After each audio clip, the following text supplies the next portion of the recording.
Well, hi there, everyone. How you doing? Happy Friday. Another live stream. This is 4 in a row that I have done, and I'm feeling kind of a little exhausted. 3 videos this week. This is a live stream following that, and I've kept this pace up for the past 3 or 4 weeks, I think. So I'm feeling, well, I'll tell you in just a second. I want to see who's here. By the way, this is the Mr. Jarble Show. Is Mr. Jarble here? Of course, he donated. Thank you, Mr. Jarble. Thank you very much.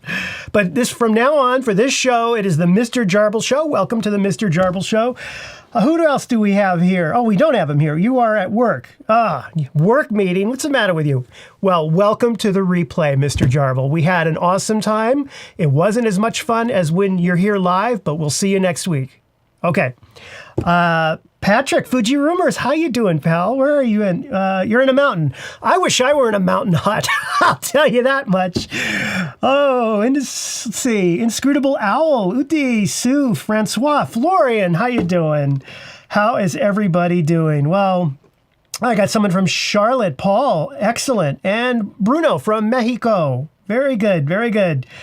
Welcome, everyone. And today we're going to talk about ISO and variance. And we'll go over a little bit of some news going on with Fuji. I've got to get my thoughts into this. I have a demo ready here for you. I would give it maybe a 30% chance we're going to get through this live stream with this working. Okay, I haven't been able to make it work yet. Part of the reason is I'm using a Sony, okay? I have to use the Sony for this because I'm using a Fuji in the shot. So we'll see how that goes. But boy, it is so great to see you. I'm exhausted, and it's not like I'm going to get this break. We're coming to a really busy time for the channel, and Fujifilm has a huge announcement coming up, obviously, with their summit. Things are going to heat up. There's going to be a video I'm going to do about that as well. So those always do well. So that's coming up. And this time of year in particular seems to be the time when a lot of sponsors approach YouTubers and say, hey, can you do a video on this? Can you do a video on that? And so I've had a number of those. So it's been, I'm not over that hump of craziness, even though I feel like I'm at that place right now. Do you ever get like that? Do you ever get to a place where you're like, man, I'm so zoned out. I just need to pull off to the side of the road and rest for a minute, With me, it's 3 videos plus a live stream plus a coffee time each week. That'll do it. And I felt like this one other time in my life where it was like feeling like this right now. And I was by myself. It was right after I think it was my sophomore year in college. And I had my car. I was going to school in New York, okay? Kind of near where the Fujifilm offices are in upstate New York. So I was in New York, and I had my car. Now, my car is registered to California, in Los Angeles, so I had a California plate on it, and I had to drive the car from upstate New York all the way across the United States to Los Angeles. And I could have done it in a week, but I get bored really easily. And so I got in the car. This was Friday. About 3:30, 4 o'clock p.m. I got in my car and I started driving. And I drove through, it was like Pennsylvania, and I just kept going. And I thought, okay, maybe I should pull over and stay at a motel and get a good night's sleep, But I didn't do that. I just kept going. So I drove all night. And right as the sun came up, the sun hit the St. Louis Arch. For those of you international viewers, go Google St. Louis Arch. You'll see it's really cool. It looks like half of a McDonald's logo, right? Only it's not yellow, it's silver. And when the light hits it's right on the Mississippi River. So when you drive across it and the sun is rising in the east, it's beautiful. It glows. I mean, I wish I had stopped and taken photos, but here I was continuing to go. So I drove. I didn't sleep the first night, Friday night. Now it's Saturday. I drove all day Saturday. All right. I don't even remember the states I drove through, to be I mean, they were all flat and had cornfields. And then I started to get a little tired, okay, around 3 o'clock p.m. Okay, this is Saturday now. And I said, you know what? I'm just going to keep going. I got to about maybe 7 p.m. and I pulled off to a rest stop and I slept for about 2 hours. And then I woke up, it was like 7:30 or no, it was more like 10, I think. And I thought, well, I can keep doing this. So it's Saturday night, I get back in the car and I keep going. And I drive all night long through, I think, Oklahoma City. I got past that. Now Sunday comes and I'm somewhere in Arizona, okay, near the California border. And I hadn't really eaten much except for chips and just crap that was in my car. Don't worry, we'll get to ISO and variance in a minute. I'd rather talk about this. So I'm driving along. It's Sunday now, and I'm really, really tired. Okay, I mean, my eyes were looking like road maps. And I'm driving along, and I made a huge mistake. I made a really big mistake. I put on Dark Side of the Moon by Pink Floyd. Did any of you know that album? Okay, let me show you a picture of it here. Hold on. This album right here, okay? Anybody know this? Anybody ever listened to this album, okay? I think it's the second song on the album, on the track. Dark Side of the Moon, Pink Floyd, second song. And it's really, really, really weird. And it's not like a normal, driving song at all. It's like this, and they're doing weird things in the stereo, and it's hypnotic. Okay, it's completely hypnotic. If you listen to that track, you'll know exactly what I'm talking about. And I'm driving along, and it's, and I'm going like that, and suddenly I nodded off, but I didn't know that I nodded off. And I'm like, like this. I didn't know this at the time. And I kind of open my eyes and I see the front of my car, all of these cactus branch things, hitting the front of my car. Ah! And you immediately wake up. Your adrenaline just goes right to your head. You completely wake up. And I was terrified. I was shaking.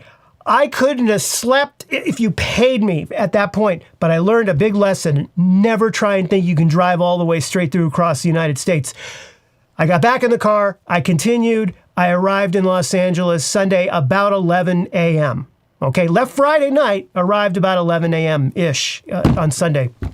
I think it was 11, maybe it was noon, but it was in the afternoon. It was in the early afternoon. My point in all this, that feeling of just, oh my God, I've gone 3/4 of the way across the United States. I've gone through not one evening, but 2 evenings. I'm somewhere in Arizona, and I still have a long way to go. That's how I'm feeling right now with the channel, okay? With the Fujifilm videos and all that.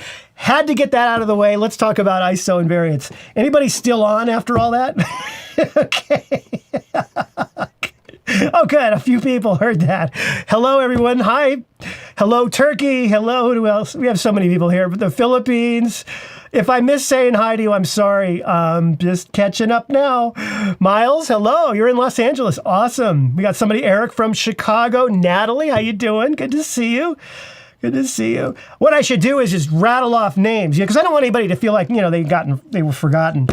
Okay, so I got to get my head clear on what we're doing. All right, we are doing ISO invariance. And what is ISO invariance? What is an isoless sensor? Okay, Fujifilm, for pretty much most of the ISO range, has an isoless sensor. And what that basically means, for those of you that don't know, and this is a basic stream. Most of my streams are going to be basic topics because so much can go wrong. I don't want to get advanced.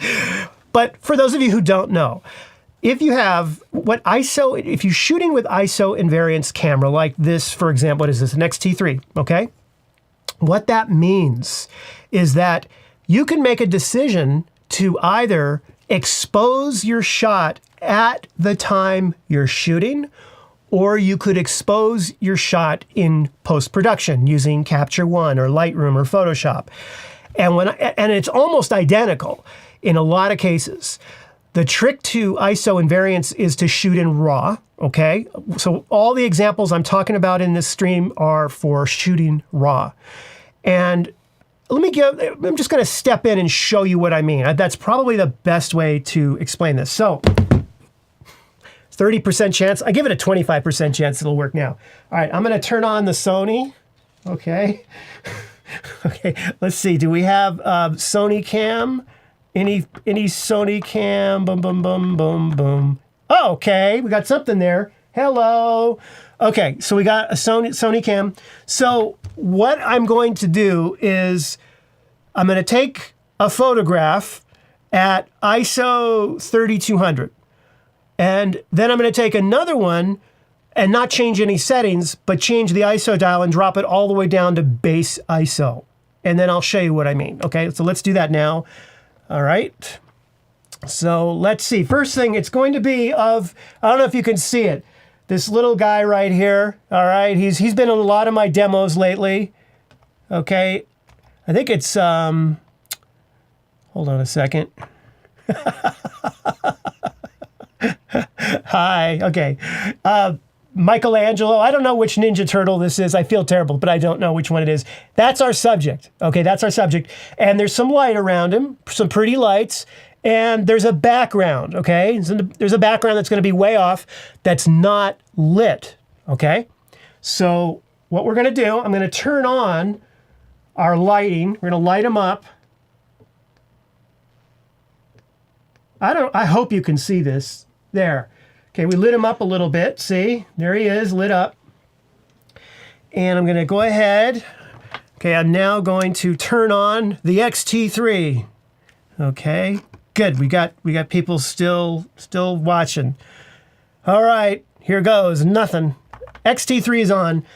And what we're going to do is we're going to take a shot here. Whoops. Let me reset this. I don't like that shot. Nothing like a live demo on a Friday. Okay, great. All right, here we go. I'm gonna do it again. Now, look at the exposure meter, okay? As you can see, look at it, it's on if you're looking at the screen right now, it's on the left side. It's right there. You see it right there, okay? Right now, it's showing that this shot is overexposed. So we're gonna bring it down to about there. Whoop. Okay, there we go. And let me kind of move this back a little. Okay, there we go. And if we zoom in, he looks okay, you know, not too bad. Focus, there we go. Okay, so this right now, if you look at it, is ISO 200, no, excuse me, is 200 shutter speed at ISO 3200, okay? Now for these examples, I want you to assume that I have to choose a particular shutter speed and I have my aperture the way it is because I need it that way. Obviously, you can, on those elements of the exposure triangle, you can make adjustments to those and not have to bump ISO or lower ISO. But in a lot of cases, if you're trying to freeze subject motion, right, you're going to need a higher shutter speed. So we're just going to assume that the shutter speed and the aperture, I have to have it set that way, and the only variable we have is the ISO, okay? All right, so back to this. All right, so I'm gonna go ahead here, and at 32, I'm gonna go ahead and take the shot. Now, if you see, look at the part of the picture right there. The background's just totally dark, totally dark. And the issue becomes, well, wait a second here. What if I want to show some of that background? I want to bring more light into the background. Why don't I just raise the ISO? Okay, well, let's see what happens when we do that. So if I go to raise the ISO, I'm going to go from 32 all the way to 12,800, all right? That's fine, but lighting conditions could change. Look at that. And now we are clipping almost. We are overexposed with our subject, but the background looks good. Does everybody see that? The subject is overexposed. The background looks good. And so ISO invariance, because you can choose whether to modify your exposure in camera or whether to do it in post-production, you can then choose, you can make a conscious decision to choose to shoot at a lower ISO at the time, even if it's dark, and then bring the raw file into your post-production software and bring it back up. The key is you're bringing it back up selectively, okay? So we're gonna go ahead now, and I've got it at 12:8, okay? But I don't wanna take that shot, but I'm just gonna go ahead and take it anyway, as if like I had no choice. So let's say the light's real bright, okay? Whoop. Okay, all right, so let me take out,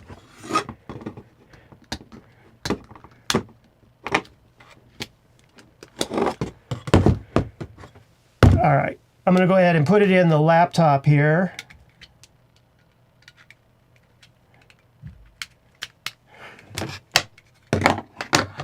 Okay.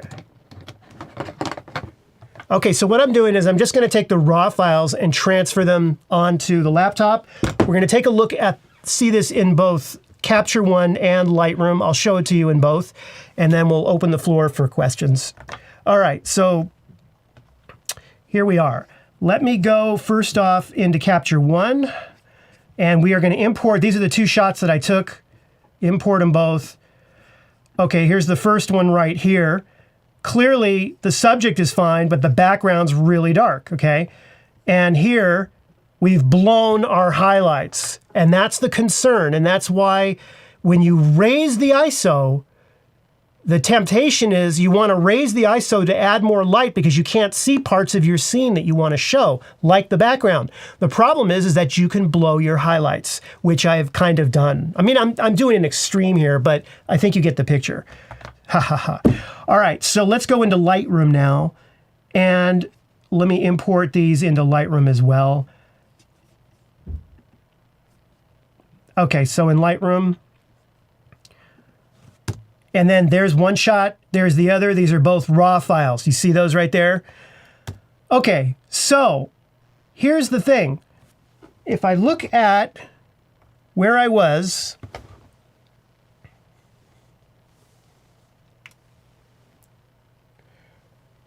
here's my ISO dial. Can this Canon or this Sony focus? There we go. Okay, so here's my ISO dial. That was the last shot I took, but the first shot was right here.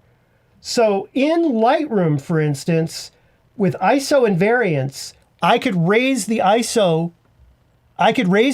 dial 5 stops in post-production. 1, 2, 3, 4, 5. If I wanted to, I could raise it that high.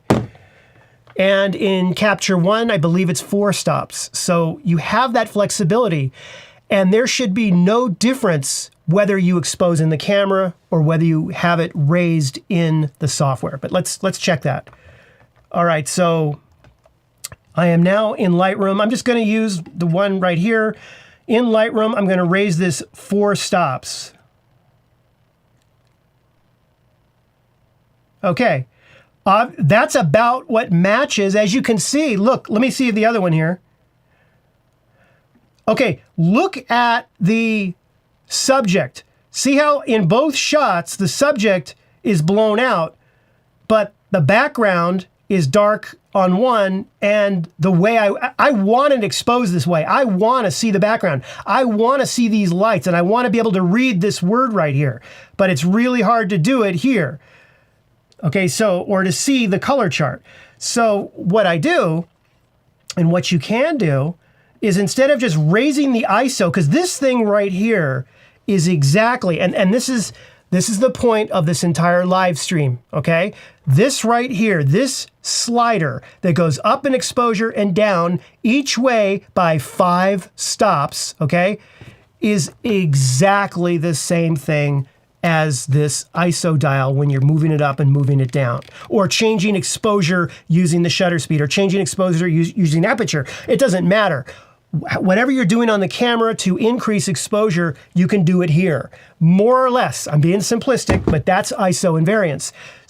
But the thing that you cannot do at the time you're taking the shot, if you want to bring that exposure up, the thing that you can't do is you cannot say to the camera, I would like you to just selectively expose not the subject, because the subject's bright enough and I don't want to blow the highlights. I would like you to selectively bring up the background and the background only. I want the background to be exposed 2 stops higher, okay? So in Lightroom, you would go, I guess one way I would do it is I would add a radial gradient, okay? Kind of cover up this little guy right here.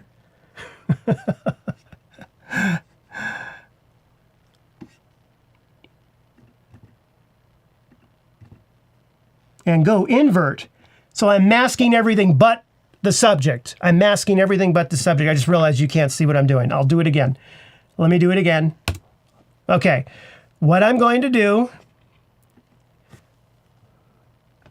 Okay, can you see it? Yeah, you can. Good, good, good, good, good, good. All right, so what I'm doing is I'm going over here. I'm clicking on this radial gradient thing. Boom. Going like this. Putting it over. Right click.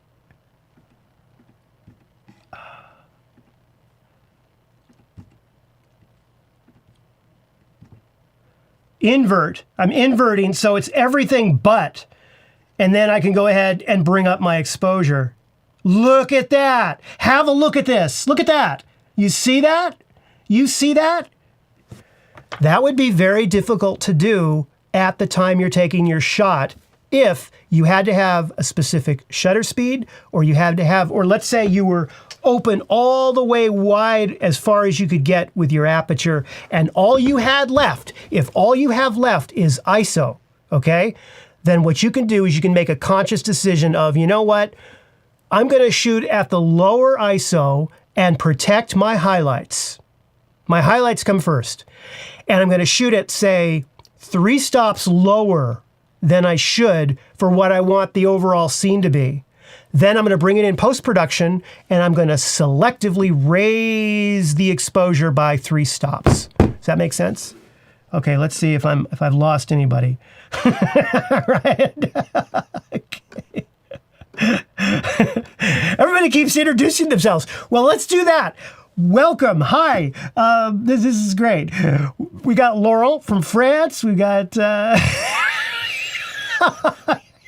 See that? This is the kind of stuff I love. It is good vibes. It looks like a concert. I mean, look at this. Right? I mean, you know, it does. It does. I've got this string going here. It kind of goes over here. I don't know.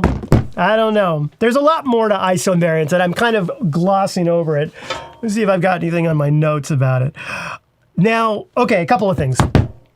You probably don't want to bother with ISO invariance if you're shooting at ISO ranges below 3200. In those cases, I wouldn't bother. I'd probably just set the ISO to the camera and not worry about, let's say I'm shooting at ISO 200, I wouldn't worry about raising the ISO, you know, to say hypothetically 800 or 1600, because those still look good on Fujifilm cameras, right? Another thing to know is if you're gonna go down the road of doing this, in other words, if you want, you can shoot at base ISO. So you set your ISO dial to the lowest possible ISO, and you say to yourself, the heck with it, I'm gonna shoot at the lowest possible ISO, and I will just use post-production for everything, to raise everything, and never bother doing it in camera. You could do that, right? As long as you're within that 5-stop range, roughly, okay? And in Capture One, I think it's a 4-stop range, roughly, right around there, you could do that. But there is something you need to do on your camera in order to do that. And what you need to do, do I have a camera feed? Yeah, I do. Okay, what you need to do, and I think it's in, God, where is this thing?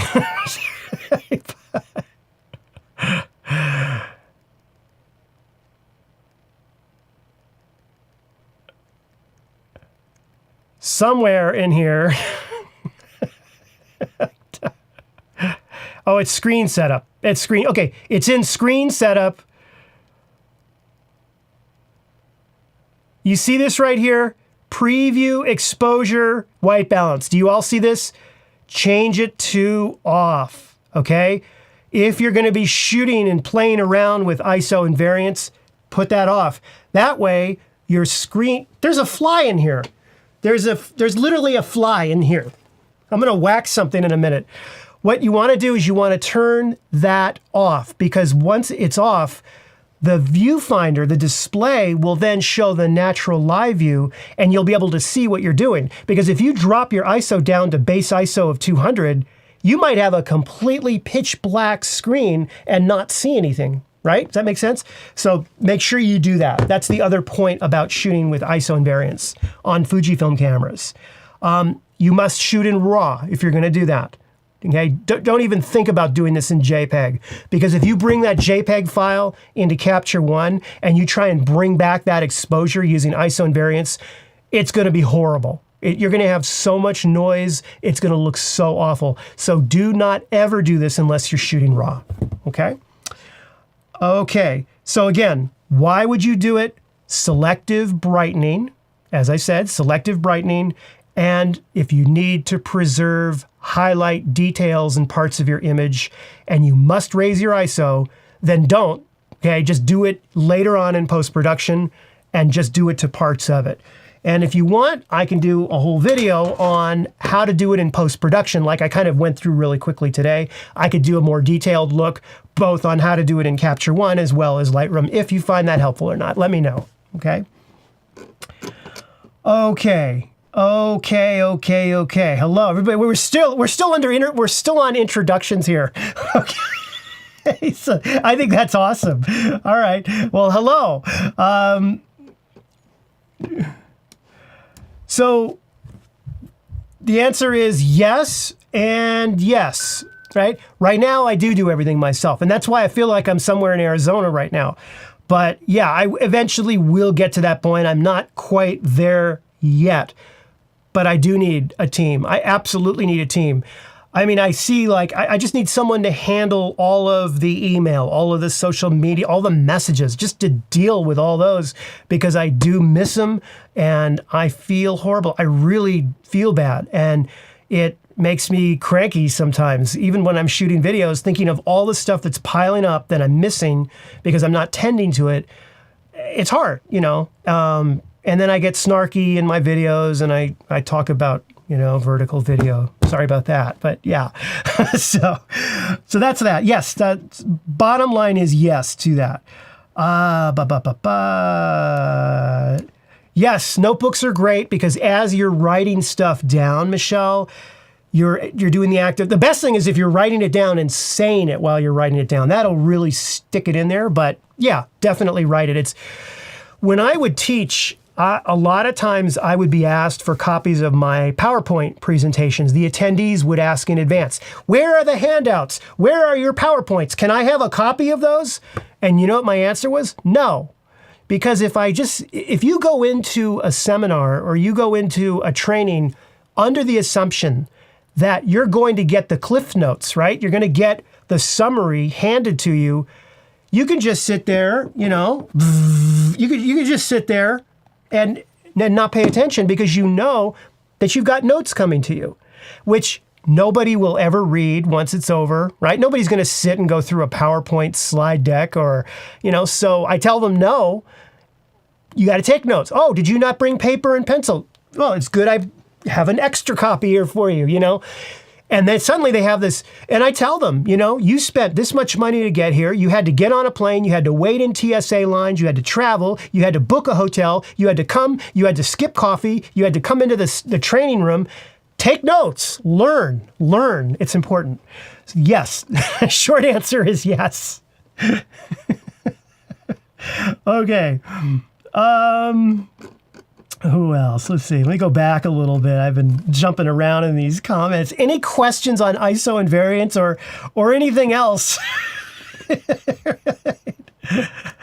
Here's an easy one I can answer. Yes, I did. I saw 1987 tour, whichever one that was, that momentary lapse of reason. I just had a momentary lapse of thought, but yes, momentary lapse of reason tour I saw live at the Meadowlands in New Jersey. Don't remember much of that one. That's all I'm going to say about that. Okay, so let's see. Hey, capture the same picture with your Sony camera and let's see the difference. Okay, the problem with that is in any kind of a test, right? If I were to do that, I would have to get these conditions really close. I would have to have the resolution the same. I would have to try and ideally shoot in RAW format, bring them into software, pull them up, and compare them side by side. The question is, try and shoot one shot on the Sony, one shot on the Fuji, and compare them. I love the idea of doing comparisons. And I actually made a video, I got halfway through it and I ditched it. It was comparing the iPhone 13 Pro camera with the X-T4. I went out and I shot a bunch of footage with it. I just didn't like where it was going, so I scrapped it. And that's okay. You know what that's like. You go out on a photo shoot, maybe you're just not feeling it. Sometimes it's better to just stop, even if you've gone in 10, 20 minutes or half an hour, or in my case, it was 2 days. Stop, reassess, and don't keep going because it's a waste of time. But I don't think it would be fair to shoot 2 shots right now and show you, because they would look vastly different. I have a special color profile on here. I have this demo camera, all weird. It wouldn't work. And it wouldn't be fair to Sony or Fuji, but I do think maybe a video comparing them closely under more laboratory conditions would be good. All right. Yeah, handouts are the manuals that no one reads. Yeah, exactly. Kind of like these, right? These little things. The handouts that no one reads, except for me. I do read them, actually, but I'm the only one, maybe. All right, and that's absolutely right. Camera Tim, read what he says. He is absolutely correct about that. It is all dependent. RAW files are completely open to interpretation. There is no such thing as a RAW file image. RAW file image is not an image. So the whole language is all screwy with it. A RAW file is just, your sensor data. That's all it is. It's just your sensor data. And it is up to the software. When you load it onto your computer, the software sees it. Oh, it's a RAW file. Okay, damn, crap. It's a RAW file. Now what? So the first thing it does is it looks at metadata, right? And metadata is the little package of data inside the big package of the RAW file. And the little package of data says, this was shot with a Fujifilm X-T3 camera at ISO 1000, blah, blah, blah, blah, blah, blah, blah, blah, blah, blah, blah. And by the way, it was classic Chrome. And so the software goes, oh, all right, fine. And then it looks at what Adobe, if it's Lightroom, it looks at what Adobe told it to do with that RAW file. Okay, make it look a certain way. Or if it's Capture One, make it look a certain way. Which is why, to those purists out there, to those Fujifilm purists out there, the only true JPEGs that are pure, that are untouched, that are absolutely the reference JPEGs you could get are the ones that are converted in the camera RAW. Which is why there's a piece of software for Fuji where you connect your camera to your computer. If you've got RAW files on your SD, it'll convert them for you in camera, and you can get copies of them that way. Everything else is up to the opinion of the software developers, the specs that they're going off of, and all of that to interpolate and to figure out what does this RAW file really look like, because there is no reference. Okay. Excuse me. Projects and stuff. Thank you. I like projects and stuff. That's a great username.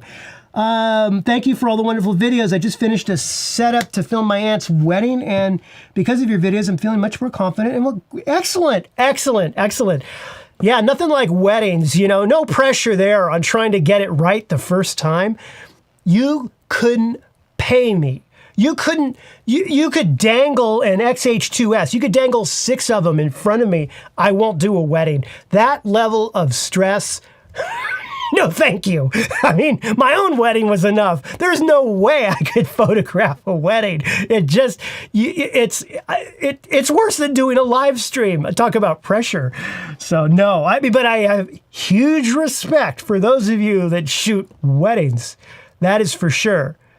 Okay, let me go back to some of these comments. I'm getting really thirsty now. So something has just arrived in the studio. Look at this.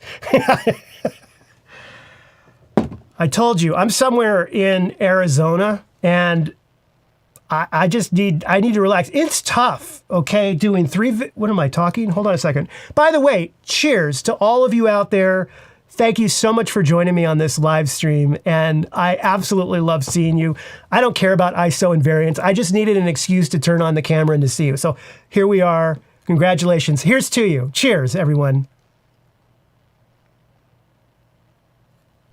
Oh, that's good. Oh, wow. That's really good, man. Okay. So let's see. Back to work here. What's my favorite movie? Citizen Kane. That's one of them. Star Wars, A New Hope. That's another. And Jaws. I love Jaws. I just love Jaws. In fact, what I've been doing is every year, I used to watch the Academy Awards constantly. Like a few years ago, when Titanic came out, it was a big deal. The Academy Awards were a lot of fun. I haven't enjoyed it in a long time. And so I stopped watching it. So what I do now is every year on the night of Oscars, as I love film, okay? And I want to celebrate it. I just don't want to do it like they do it. I don't like it anymore. They don't talk about film as much as they used to. There's not the art and craft of filmmaking. My opinion, but that's what I feel. And so what I do on Oscar night is I will screen for my family what I think is a really good film, and it'll be an event and we make popcorn. It's a whole thing. So last Oscars, we saw Jaws, and I get the 4K version, high quality, put it out there. I don't do streaming. It's off a DVD. I don't want the stream to go down. I don't want any problems.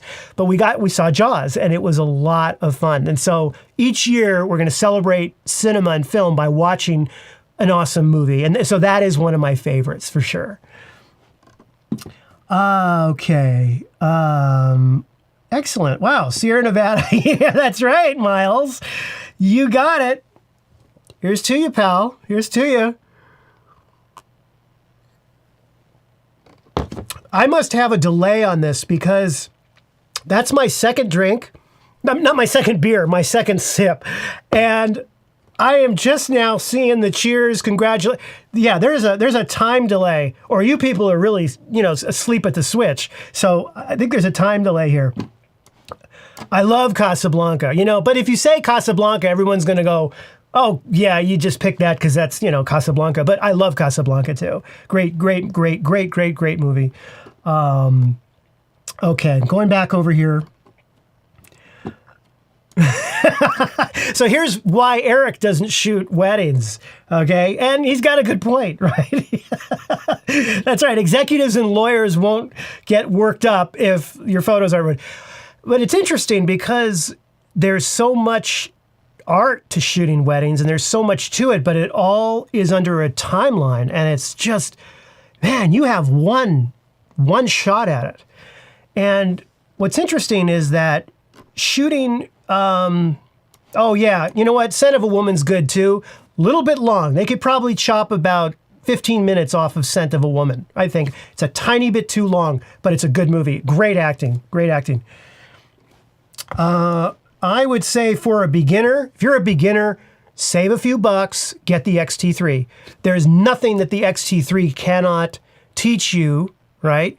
That the XT4 would be better on. Get the XT3 because you'll save money and you'll find out if it's for you, right? So, and put that money toward getting a good lens, okay? So keep that in mind, definitely.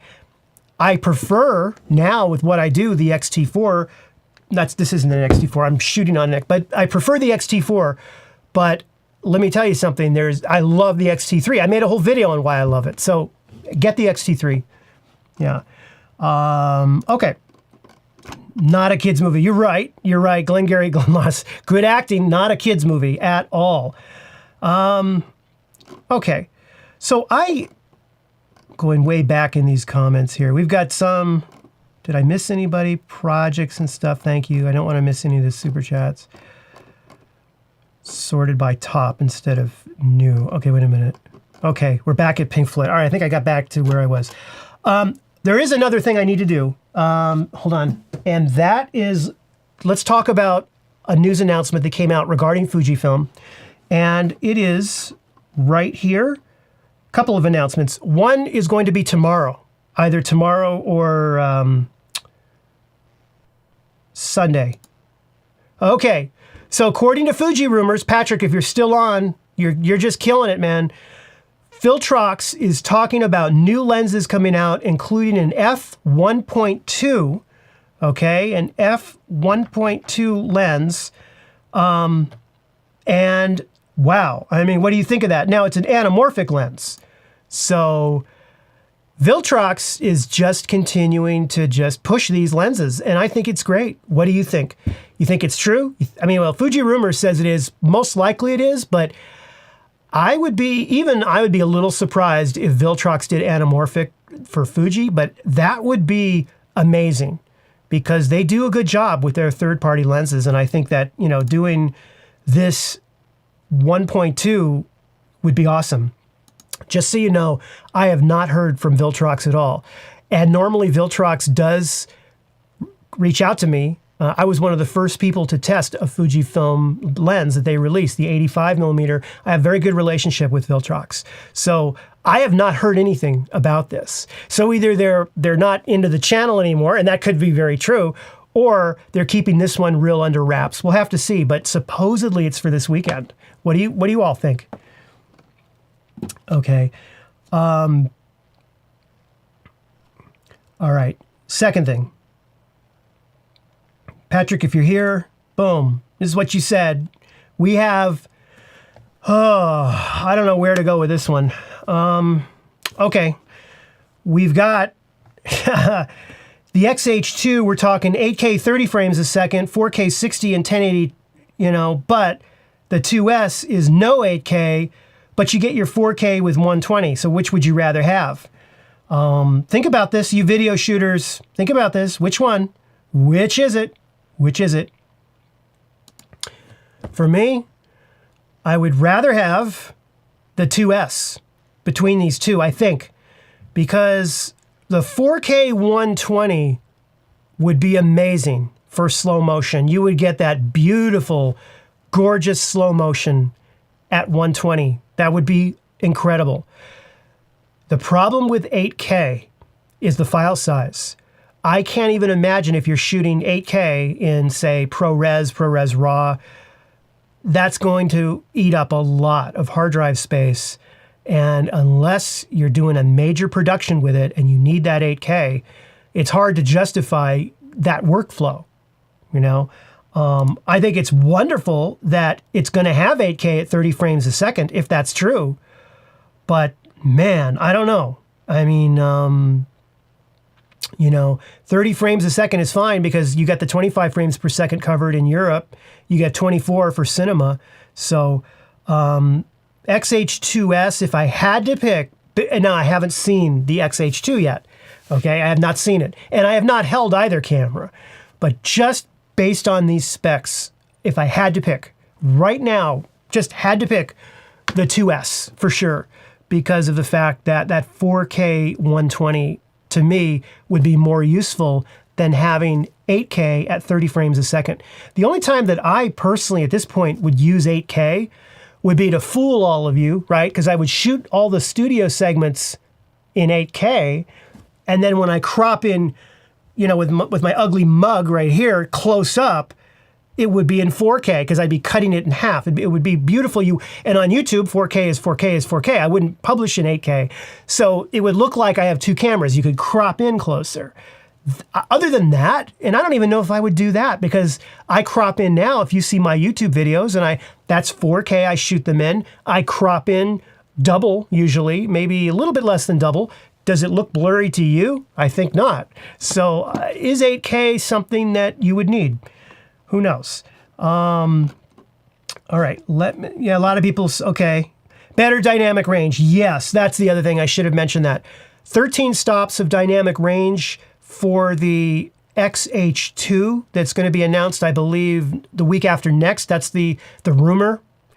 And the XH2S, 14 stops of dynamic range. Absolutely. Yeah, when you get into that kind of range for Fuji, for this camera, and for what you're paying for this camera, both cameras, even 13 stops of dynamic range would be great.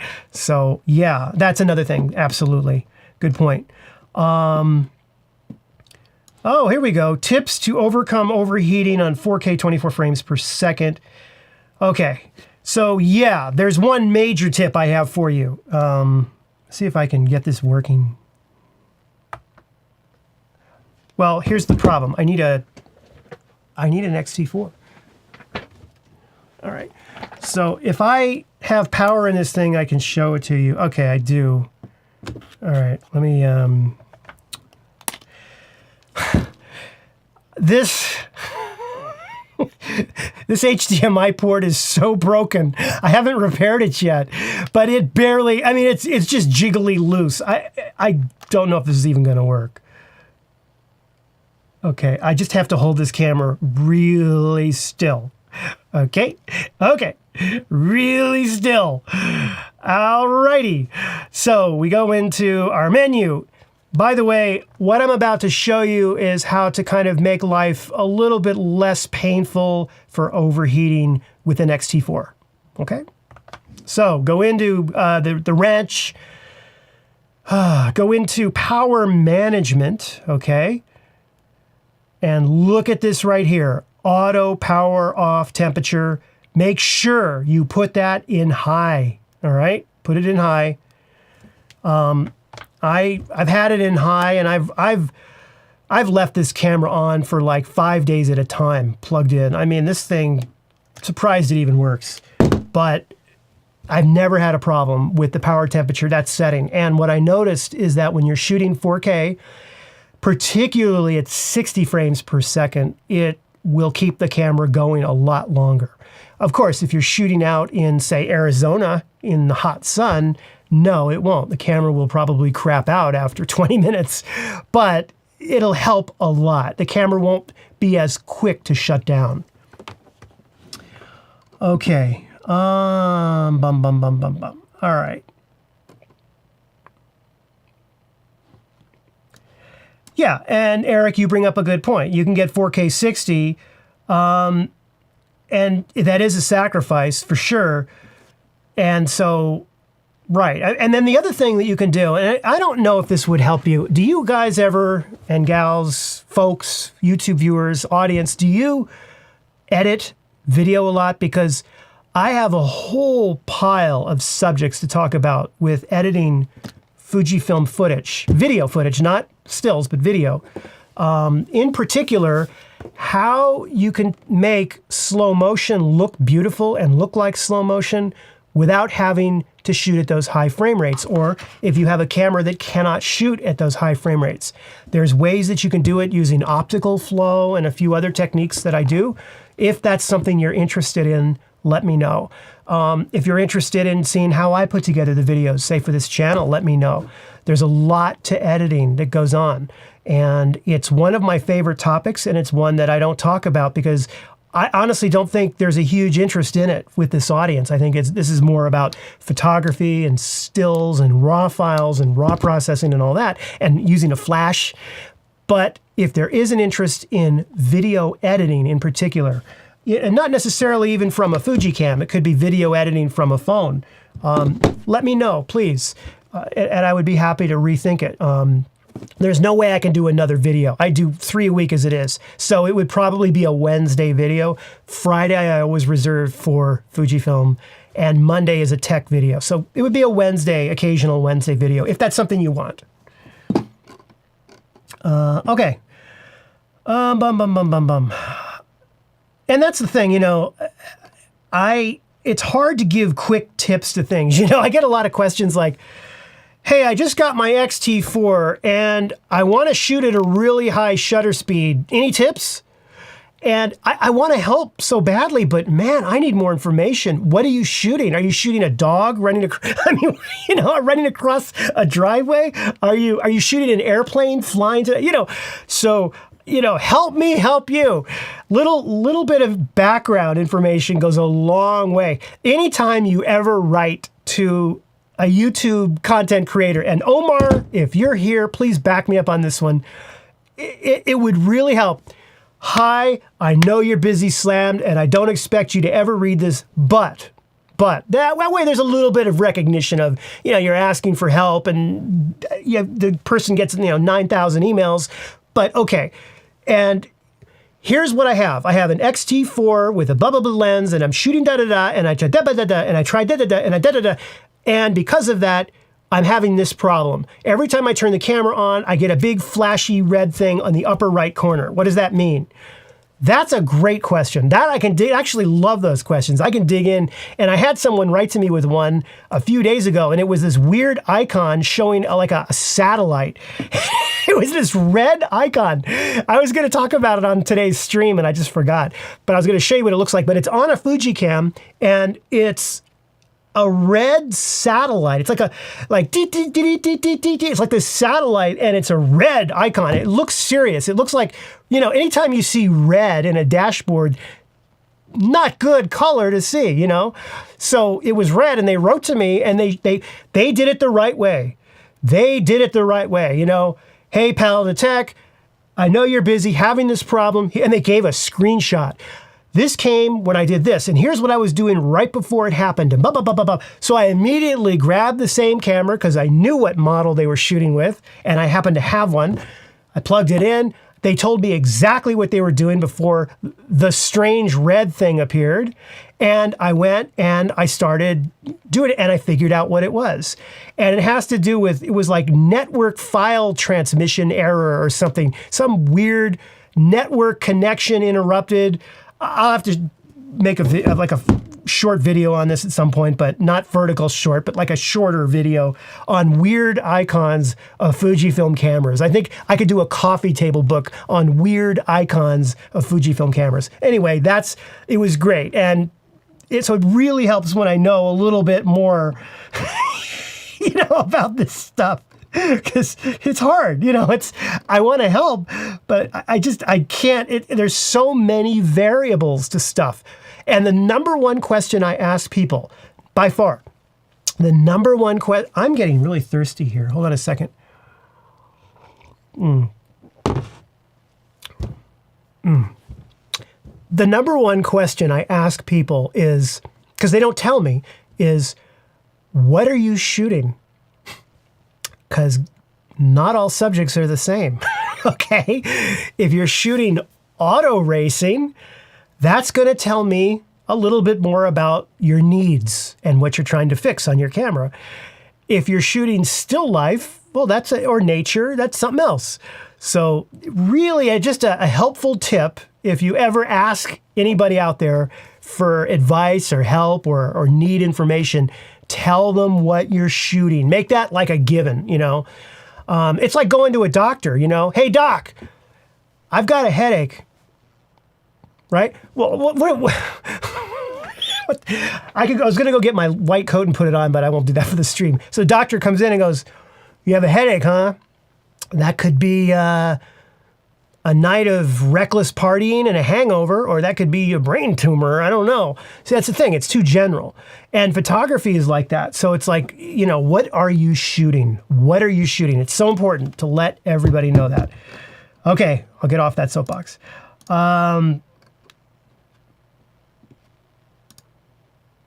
There we go. That's right. I have a Discord server. I haven't... I'm working on it. I'm guilty as charged. I try and join it every day, and most of the time I do. If there's anybody on the Discord server, do I jump in enough? If I don't, let me know. I'll work harder, but I try for that as well. That's another area that there are people there that can help answer questions for sure. Okay. All right. Right. So, okay. So, here's one. Any tips on Viltrox lenses? What are you shooting? Right? I mean, if you're shooting portraits, my tip is maybe the 56, right? But if not, then a different focal length. So I need to know a little bit more about what you're shooting. And I'm doing this in good humor. You know that. All right. Thank you, Janet. Thank you. I hope I pronounced it right. Okay, so I think we're going to be wrapping this up. Yes, 5 minutes to go. 5-minute call. 5-minute call. Any other questions about anything? It doesn't matter. I'll do my best to answer them.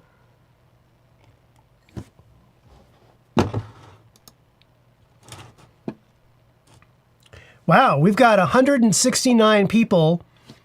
Yeah, that's great. Hey, Josh. Okay, wait, where is this here? What are the benefits of, okay, the question that I'm getting, what are the benefits photography-wise to the upcoming XH2 over the XT3? Okay, the number one benefit would be IBIS, right? In-camera image stabilization. So in the sensor on that camera, the XT3 doesn't have this, but the XH2 will. And IBIS unit has on the sensor an ability to correct for camera shake, okay? And so it doesn't correct subject motion. If you're not using a fast enough shutter speed and you have a subject running across the frame, it's going to be blurry, even if you have IBIS. But the XH2, because it has IBIS, it will allow you to handhold the camera and shoot at a slower shutter speed because it will compensate better for the camera shake. So that is, and also for video, you'll have a steadier, more stable shot. Let's say you're dollying in or you're panning left and right, it'll be more stable. And so you can use third-party lenses that don't have image stabilization built into them. The Fujinon, right, the 18-55 has optical image stabilization or onboard image stabilization built into it, but the Viltrox does not. And so IBIS is a huge benefit for both videography. It's better for videography, actually, more useful, I think, but it's also very useful for photography. So that would be number one. But in terms of the sensor, obviously, if it's a 40 megapixel sensor, that's going to be huge. But I can't comment. I don't know what the sensor size is going to be yet. So we'll know the week after next. But if the sensor size is going to be 40 megapixels, then obviously you're going to have more resolution to work with. Of course, that could raise issues then with it handling low light autofocus. So there's trade-offs. So I would say right now, if you're asking that question and you're not sure, stay with the XT3, all right? Don't upgrade your gear unless it's not even a close call. You know why you want to get the new piece of gear. You know exactly what benefits it's going to bring you. You could list them in your sleep. If you can do all that, go ahead and get the new gear. But if you have to ask, then my suggestion is keep the XT3 because the XT3 is an amazing camera. And in terms of image quality, raw output, ergonomics, in terms of optical quality, it's mostly about the lens anyway. So you might want to put that money towards a better lens, okay? And keep on shooting with your XT3. Remember that the most important thing I could tell you if you're starting out to this is you date your cameras, but you marry your lenses, okay? All right. I'm going to be signing off in just a little bit here. Okay, I don't know. I haven't finished testing the Tamron. I am in the process of testing it right now. So I don't know. We'll see. It's going to be in a video coming out in the next couple of weeks. Okay. Let's see here.